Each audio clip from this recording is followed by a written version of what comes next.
الأحد الصمد الذي لم يتخذ صاحبة ولا ولد خلق الخلق وأحصاهم عدد رفع السماء بقدرته بغير عمد بسط الأرض بقدرته على ماء الجمد قسم الرزق فلا ينسى من خلقه أحد ولم يكن له كفوا أحد والصلاة والسلام على حبيبنا وحبيب ربنا مصطفى مجتبى الذي بعثه إلى الجن والإنس بشيرا ونذيرا داعيا إلى الله رحمة للعالمين شفيع المذنبين حريص بالمؤمنين رؤوف رحيم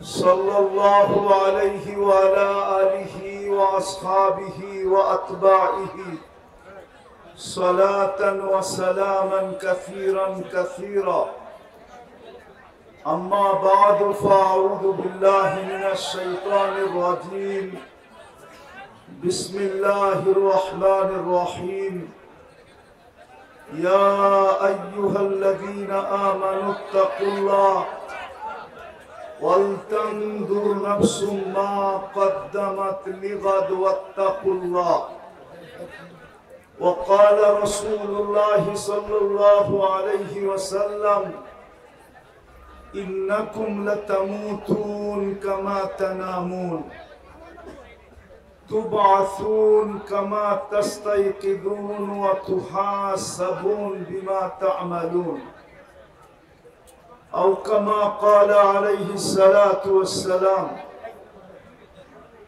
দারুল উলুম মাদ্রাসাতুস সুফা আল ইসলামিয়া কর্তৃক আয়োজিত উক্ত ওয়াজ ও দোয়া মাহফিলের সম্মানিত সভাপতি উপস্থিত উলামায়ে কেরাম মেহমানানে এযাম এলাকার বিভিন্ন জায়গা থেকে আগত মুসলমান ভাইয়েরা বিশেষভাবে যুবকরা যেই পর্যন্ত লাউড স্পিকারের আওয়াজ পৌঁছতেছে জানি না শোনার সুযোগ আছে কি নাই যদি শোনার সুযোগ থাকে তো পর্দার অন্তরালে মা ও বোনেরা কোরআন হাদিস থেকে যতটুকুই তেলাওয়াত করলাম আশা রাখি একই সামনে রেখে কিছু কথা রাখবো কিন্তু এর পূর্বে সকলের কাছে হাত জোর অনুরোধ যদি আজকে এখান থেকে আল্লাহর পক্ষ থেকে পুরস্কার নিয়ে উঠতে চাই তাইলে দুটা জিনিস করতে হবে একটা হলো পরিপূর্ণ মনোযোগ দিয়ে শুনতে হবে দ্বিতীয় হলো পরিবেশটাকে বিলকুল নীরব নিঝুম রাখতে হবে তাইলে কিন্তু আমরা পুরস্কার নিয়ে উঠতে পারবো মাথার উপরে কিন্তু আপনাদের সামিয়ানা নাই বিলকুল ডাইরেক্ট করবে ডাইরেক্ট আর কোরআন এটাই বলে ইদা কুরিয়াল কোরআন ফাসতামিউ লা যখন কোরআন বা কোরআনী কথা শোনো পরিপূর্ণ মনোযোগ দিয়ে শোনো আর কোরআন বলে আনসিতু বিলকুল নীরব আর নিঝুম ভাবে শোনো তারপরে কোরআন বলে লাআল্লাকুম তুরহামুন তাইলেই কিন্তু আল্লাহর রহমতের দ্বারা পুরস্কারটা মিলবে আর পুরস্কারটাও হাদিসে ঘোষিত আছে পরিসমাপ্তিতে বলা হবে ইরজিউ মাগফুরান লাক যাও তোমাদের গুনাহ মাফ আর কি চান দ্বিতীয় আরেকটা বলবে বুদ্দিলা সাইয়্যাতিকুম হাসানাত গুনার জায়গাগুলা নেকি দ্বারা পরিপূর্ণ হবে কিন্তু মধ্যখানে একটা সমস্যা আছে মন আর শয়তান এটা হইতে দিবে না। কেননা আমাদের মনের রিমোট কন্ট্রোল শয়তানের কাছে। আমাদের যেরকম ঘরের মোবাইলের কন্ট্রোল আমার আঙ্গুলের মাথায়, ঘরের টেলিভিশনের কন্ট্রোল যেরকম রিমোটে, ঠিক আমাদের মনের কন্ট্রোলও কিন্তু শয়তানের কাছে। আর শয়তান কিন্তু এটা চাবে না, কেননা ও বিতাড়িতই হয়েছে আমাদের কারণে। আমার কথা কিন্তু এখনো শুরু হয় নাই। ও বিতাড়িত হয়েছে আমাদের কারণে, মানুষের কারণে। মানুষ যদি না আসতো, অস্তিত্ব না হইতো, তাহলে তো ও তো চাঙ্গে ছিল। চাঙ্গে, চাং বোঝেন? ঢাকা শব্দ বোঝেন না? বুঝেন না? অনেক উপরে ছিল। হুজুররা বুঝবে, সপ্তম আকাশে ওকে আজাজিল নামে ডাকা হতো। আজাজিল মানে হলো উচ্চ সম্মানিত। ওই শব্দটা নিয়েই আমাদের মাদ্রাসায় একটা ছন্দ আছে, তাকাব্বর আজাজিল খারে কার। এত উচ্চ মানের ব্যক্তিটাকে অহংকার ধূলিসাৎ করে দিছে সব। কেননা ওর অহংকার ছিল আমি আগুনের তৈরি, মানুষ মাটির তৈরি। আগুন মাটিকে পোড়ায় আমি ইট বানায় দিই, জ্বালায়া পাউডার বানায় দিই। আমি কেন মানুষকে সেজদা করব? বিদায় শয়তান আজকে চাবে না যে আপনারা ঘোষণা নিয়ে এখান থেকে যান। বিদায় আবারও হাজ্জুর অনুরোধ, পরিপূর্ণ মনোযোগ আর বিলকুল পরিবেশটাকে নীরব। কথা বলার ভঙ্গিও বলতে পারেন, প্রশ্নও বলতে পারেন। আমরা যেই দিন দুনিয়াতে পা রাখছি, বা একটু আগে নিয়ে যাওয়া যায়, মার পেটে যেদিন আমাদের রু আসছে, 4 মাস কমপ্লিট হওয়ার, পূর্ণ হওয়ার পরে রু আসে, ওই দিন থেকে আমাদের যাত্রা চলমান। আমরা যেখানেই বাস করি না কেন, দুনিয়ার পজিশন আমাদের যেমনই হোক না কেন, আমার বর্ণ আর বাসা যেমনই হোক না কেন, যে মার পেটে অস্তিত্ব পাইছে, রু যেদিন থেকে মার পেটে আসছে, ওই দিন থেকে আমরা সবাই যাত্রী। ছোট হই, বড় হই, নারী হই, পুরুষ হই, শিক্ষিত হই আর অশিক্ষিত হই, উচ্চ সোসাইটির হই আর নিম্ন সোসাইটির হই, দুনিয়াতে উচ্চ পজিশনের হোক আর নিম্ন পজিশনের হোক, আমরা সবাই কিন্তু যাত্রী। আমরা মৌতের যাত্রী, কবরের যাত্রী, অথবা আরেক কথায় বলা যায় যার কাছে আসছি তার কাছে ফিরত যাওয়ার যাত্রী। কিন্তু প্রশ্ন হলো, যাত্রী তো বটে, কোরআনও বলে আমরা চলে যাব, ইলাইনা তুরজাউন আফাহাসিবতুম আন্নামা খালাকনাকুম আবাস ওয়া আন্নাকুম ইলাইনা লা তুরজাউন। তোমরা ভাবছো কি রকেট চলে আসছে দেখে আমার কাছে আসবে না? টেকনোলজি আসে বিদায় আমার কাছে ফিরবে না? বিজ্ঞান সম্মত বিদায় আমাকে ধোকা দিয়া দিবে? না না না, ওয়ালাউ ফি বুরুজিম মুশাইয়্যিদা। কোরআনের থিওরি এটাই, আমরা সবাই যাত্রী, চলে যেতে হবে যার কাছ থেকে আসছি তার কাছে। কিন্তু একটা ছোট প্রশ্ন হলো, আমাদের সবার প্রস্তুতি কতটুকু? এটাও তো সত্য। দুনিয়া আজকে এত উন্নত টেকনোলজিতে, এখন পর্যন্ত ওই মেশিন বিজ্ঞানের কাছে আসে নাই যে টেস্ট করে বলে দিবে কে কখন যাবে। আজ পর্যন্ত আসে নাই, আসবেও না কোনোদিন। এটাই ছিল সত্য। কোনোদিন এই মেশিন আল্লাহ বিজ্ঞানের হাতে দিবে না যে টেস্ট করে বলে দিবে কে কখন যাবে। যে কোনো মুহূর্তে চলে যেতে পারি। সত্য এটাই, মারে আল্লাহ তো রাখে কে, রাখে আল্লাহ তো মারে কে। সত্য তো, চলে তো যাব, কিন্তু প্রস্তুতি কতটুকু? বলবেন প্রস্তুতি নিতে হবে কেন? কোরআনই তো বলে নিবে না কেন? সারাদিন ভোগ করি কাঠটা। হ্যাঁ, যুবক তাফালিং দেখায় কার যৌবন দিয়া? তাফালিং বোঝেন? মনে হয় তাফালিং বোঝেন না, ঠিক না? না না না, টাকায় শব্দ তো নাও তো বুঝতে পারেন, ঠিক না? কার যৌবন দিয়ে বাহাদুরি দেখাও?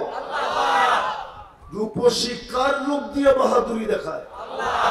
শিক্ষিত মানুষগুলা গৌরব করে কার দেওয়া শিক্ষা দিয়া? অথচ মাঠ পেটের থেকে তো আসছিল শিক্ষাহীন। একটা মুরগির বাচ্চা যতটুকু নিয়ে আসে, একটা মানুষের বাচ্চা এতটুকু নিয়ে আসে না। মুরগির বাচ্চা ডিমের থেকে বাহির হইতে দেরি, চিকচিক মুরগির ভাষায় কথা বলতে দেরি করে না, খাদ্যকে চিনতে দেরি করে না, দুশ্মনকে চিনতে দেরি করে না, মাঠ ডাকে সাড়া দিয়া নিজেকে ডানার নিচে সুরক্ষিত করতে দেরি করে না। মানুষের বাচ্চা তো বিলকুল অজ্ঞ আসে। আল্লাহ তো বলে কুনতা জাহিলা ফাআল্লামতু, তুই মার পেটের থেকে অজ্ঞ আসছিলি, তোকে আমি শিক্ষা দিছি। কুনতা যায়ীফা ফাকাওয়াইতু, মার পেটের থেকে বিলকুল দুর্বল আসছিলে, আমি তোমাকে সুঠামত্ব দিছি। কুনতা সগীরা ফাকাব্বারতু, মার পেটের থেকে তুমি বিলকুল ছোট আসছো, তোমাকে আমি বড় করছি আমি। কুনতা মিসকিনা, মার পেটের থেকে তুমি নিঃস্বয় আসছিলে। ফালা লাকা সিন্নুন তাত্তা, দাঁত ছিলই না, কোত্থেকে কাটবে? ওয়ালা লাকা লিসানুন তানতিক, জিহ্বা ছিল কিন্তু বাকশক্তি ছিল না, কোত্থেকে বলবে? ওয়ালা লাকা উযুনুন তাসমা, কান ছিল, শ্রবণ শক্তির কার্যকারিতা ছিল না, কোত্থেকে শুনবে? ওয়ালা লাকা আইনুন তানদুর, চক্ষু ছিল কিন্তু দৃষ্টি শক্তির কার্যকারিতা ছিল না, কোত্থেকে দেখবে? ওয়ালা লাকা আকলুন তুমাইয়িজ, মগজ তো ছিল কিন্তু ভালো মন্দ বোঝার ক্ষমতা তো ছিল না, কোত্থেকে তুমি ভালো মন্দ বুঝবে? ওয়ালা লাকা কলবুন তাতাফাক্কার, দিল তো একটা ছোট ছিল, চিন্তা কি জিনিস তো তুমি জানতে না। ওয়ালা লাকা ইয়াদুন তাবতিশ, হাত তো ছিল, ধরার ক্ষমতা তো ছিল না। ওয়ালা লাকা রিজলুন তামশি, পাও তো ছিল, চলার ক্ষমতা তো ছিল না। আলাইসা কাযালিক, আল্লাহ বলে এরকম কি ছিল না? কে তোমাকে স্বয়ং সম্পূর্ণ করলো? যুবক, তোমাকে যৌবন দিয়া কে ফুটাইলো? আজকে অনেকে দেখা তোমাকে মুস্কি মুস্কি হাসে, অনেকে চোখ টিপি দেয়, অনেকে মেসেজে লেখে আই ডট ডট ইউ। তুমিও কাউকে ফুলের 14 তারিখে ফুল দাও, হোটেলে নিয়ে খাওয়াও, পার্সেলও দিয়া দাও, আবার লেখো জীবনে একবার হলো আমার একটু লেখা পাঠাও আই ডট ডট ইউ। কে তোমাকে ফুটাইলো? 24 ঘন্টা কাটটা বক করো, নাই তো পানির বোতল এইখানে, নাইলে তো দেখাইতাম তোমাকে। এই যে পানির বোতল, যদি অক্সিজেন কিনতে হইতো পানির দামে 30 টাকা লিটার, তাইলে ডেলি 16,500 টাকা বিল দিতে হইতো।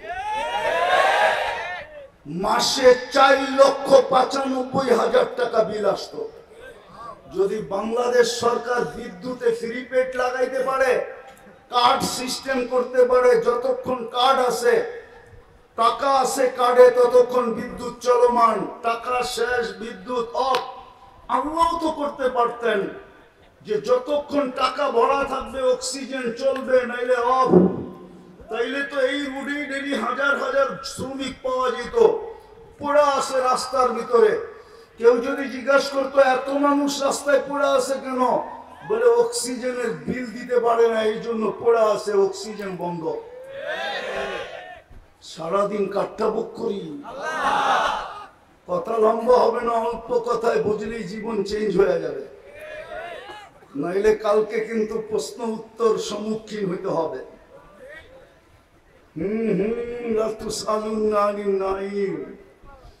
আল্লাহ বলে একটা নেয়ামতের হিসাব দেওয়ার ক্ষমতা তোর নাই, একটা নেয়ামতের। আমি দেখাইতেছি দৃষ্টি শক্তি একটা নেয়ামত। কয়টা? ঠিক না? এই যুবক বলক এই পর্যন্ত কতবার দেখছে? কতবার?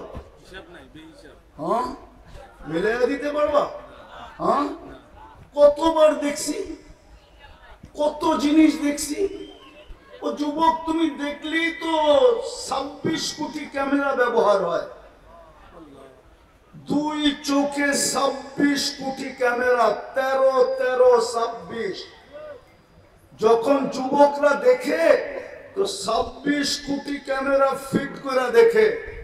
ফিট করতে দেরি, ডানা ঝরা যেতে দেরি হয় না। এই জন্য তো কয় যুবকরা ডানা কাটা। ও ডানা থাকবো কোথেকে? তুই 26 কোটি ক্যামেরা লাগায় দেখোস, তোর ডানা থাকে কোথেকে? ফ্রিকোয়েন্সি আছে না? বলো কতবার দেখছো এই পর্যন্ত? বলো কেউ আমাকে। কিন্তু আল্লাহর কাছে হিসাব আছে তুমি কতবার দেখছো। কিরামান কাতিবিন ইয়ালামুনা মা তাফআলুন, ভিডিও করা আছে কতবার দেখছো।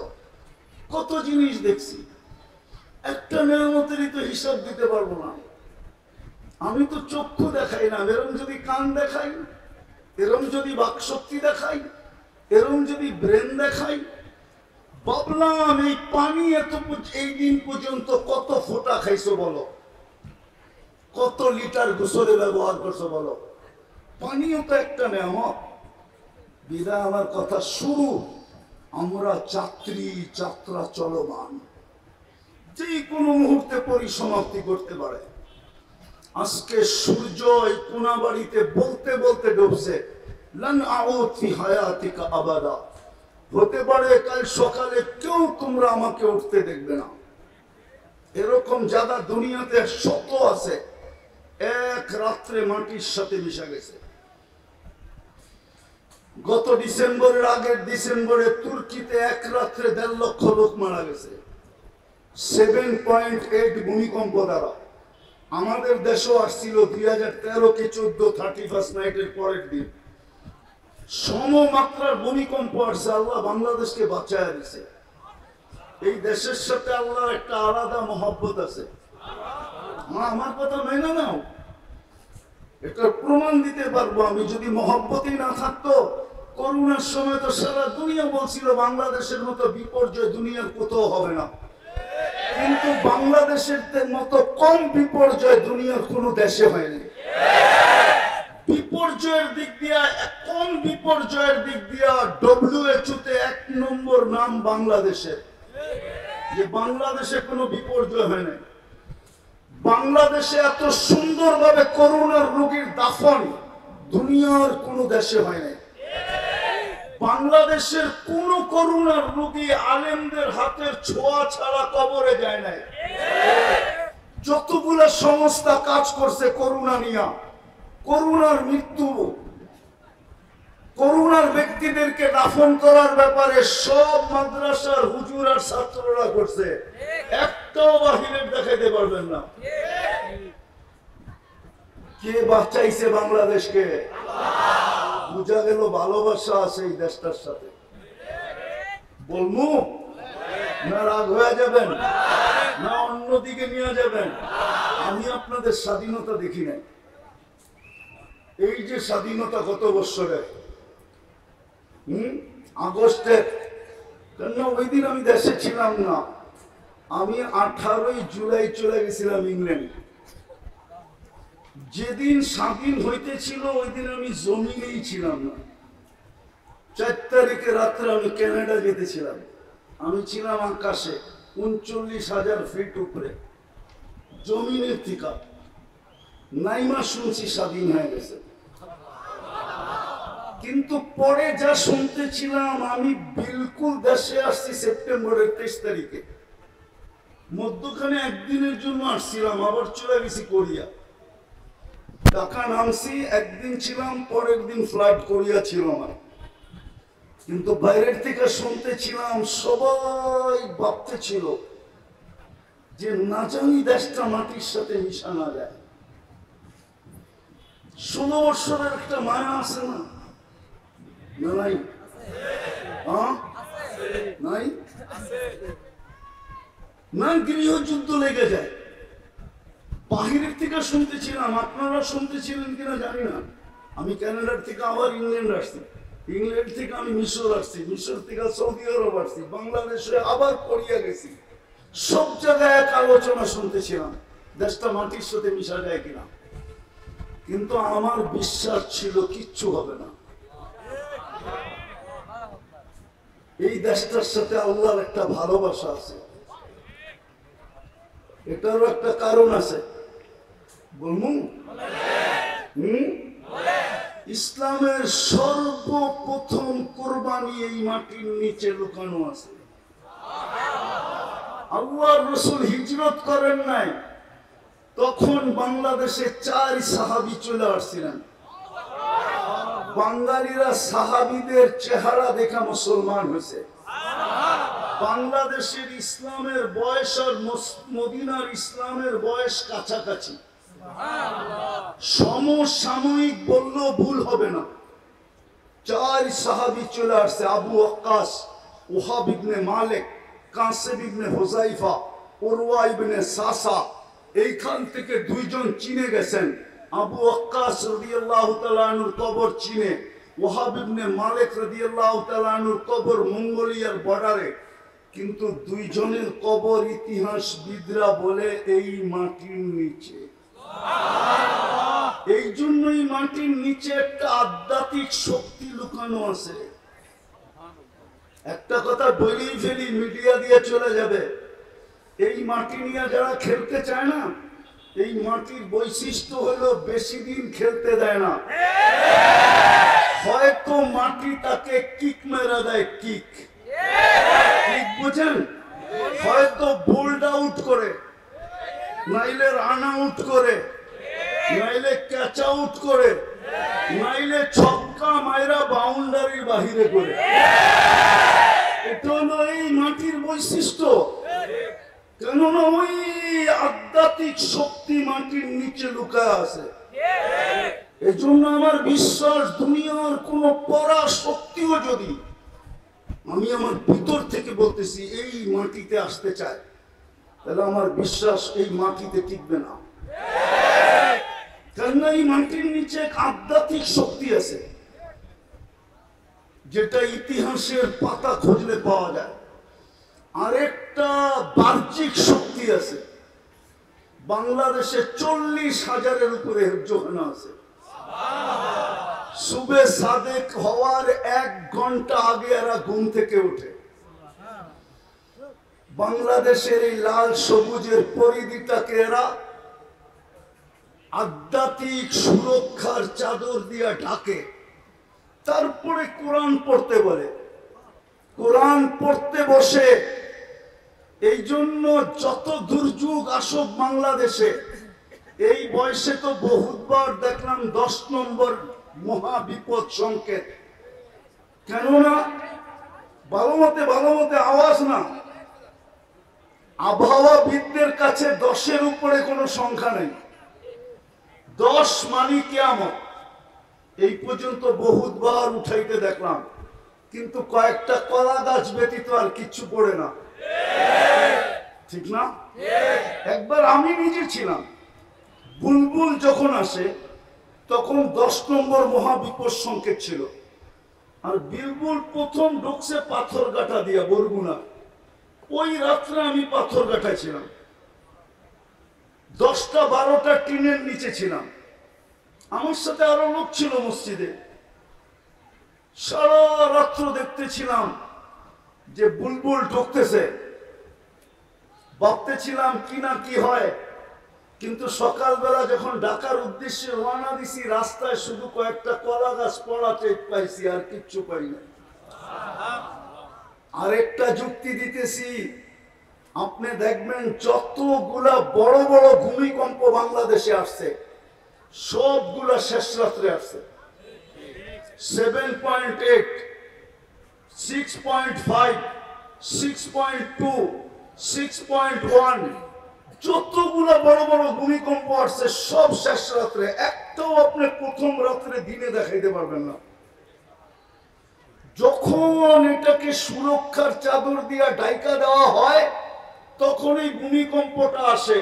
কেননা দেওয়ালে বল মারলে দেওয়াল ভেদ করা সম্ভব না, হয়তো স্লিপ খায়া ডাইনে যাবে, নাইলে বামে যাবে, নাইলে যেদিক থেকে আসছে ওইদিকে পিছনে রিপিট করবে, ঠিক না? পিছনে ফিরা যাবে, ঠিক না?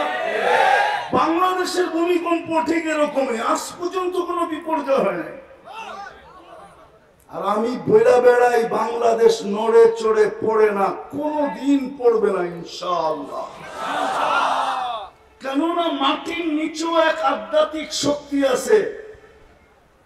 বার্জিক 40,000 হেফজোখানার সুরক্ষা আছে। 2.5-3 লক্ষ মসজিদের কথা বাদ দিলাম।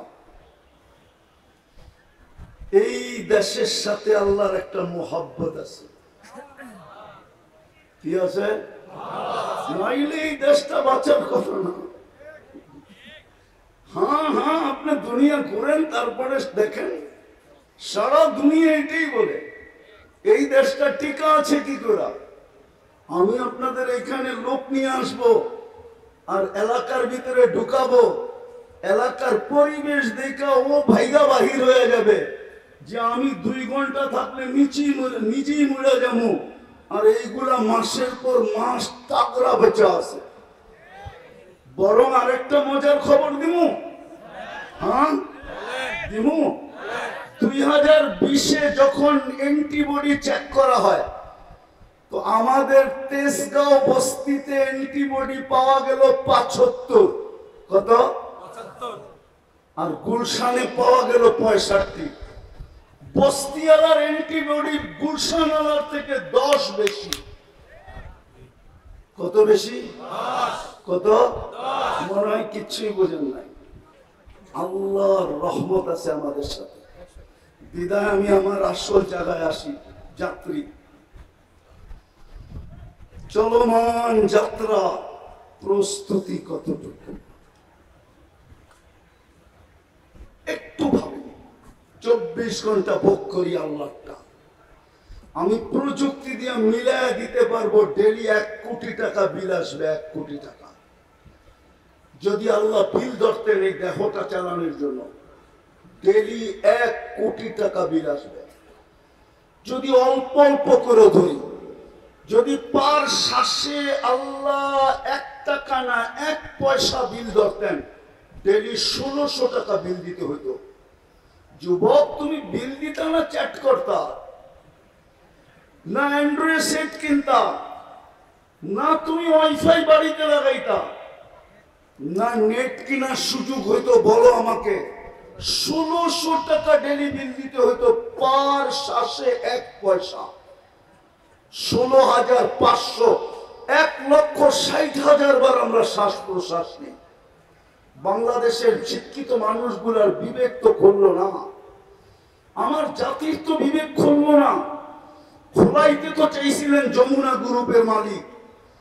করোনায় যখন মারা যাইতেছিলেন তো চিৎকার দিয়া ডাক্তারের টিমকে বলতেছিল, আমাকে স্বাভাবিক শ্বাস নিতে দে, আমি এন্টার কোম্পানি তোদের নামে লেখা দিব।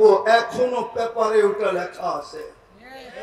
আমি নাম বললাম না, শুধু গ্রুপের নাম বললাম। এখনো নেটে সার্চ দিলে পাওয়া যাবে। স্বাভাবিক শ্বাসের বিনিময় এন্টার কোম্পানি, যেটা এখন কয়েক লক্ষ কোটি টাকা যেটার দাম, যাদের পুঁজি লক্ষ কোটি টাকার উপরে, এন্টার কোম্পানি লেখা দিতে চেয়েছে শুধু স্বাভাবিক শ্বাসের বিনিময়। যাত্রী তো প্রস্তুতি কতটুকু? আমি কথা শেষ জায়গায় চলে আসছি। প্রস্তুতি নিয়ে গেলেই মিলবে, অঙ্গীকার পুরা হবে। এই উম্মতের সাথে আল্লাহর অঙ্গীকার, ইন্নাল্লাহ আশতারা মিনাল মুমিনিনা আনফুসাহুম ওয়া আমওয়ালাহুম বিআন্না লাহুমুল জান্নাহ। জান্নাতের অঙ্গীকার, জান্নাত। আমার যুবক তো জান্নাত চিনে না, আমার সমাজ তো জান্নাত চিনে না। যদি যুবক জান্নাত চিনতো তাহলে কসম খোদা আমার যুবক কোনদিন মাদকে আসক্ত হতো না, জান্নাতে আসক্ত হতো। জান্নাতে ও তো সারাদিন জান্নাত জান্নাত করতো, বলতো আল্লাহ কবে নিয়ে যাবেন, আবার কবে দিবেন, নিবেন কবে, জান্নাত দিবেন কবে। জান্নাত তো দেখতেছি, যেখানে চা চাবে তা মিলবে। যুবক চিরদিনের জীবন মিলবে, আনতাহইয়াউ ফালা তামুতু আবাদা, চিরদিনের জীবন বলবে, মউত কোনদিন আসবে না। আনতাশিবু ফালা তাহরামু আবাদা, চিরদিনের যৌবন মনবে, বৃদ্ধ কোনদিন হবে না।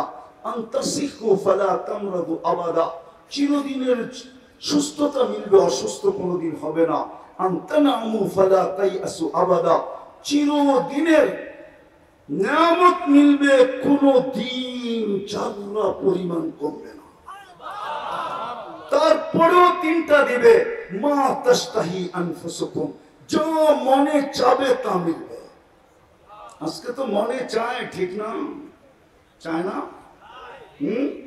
বলবো অর্থকি, সর্তকি, নর্তকি, গায়িকা, সায়িকা, মডেল, সডেল, ঠিক না? মনে চায় না?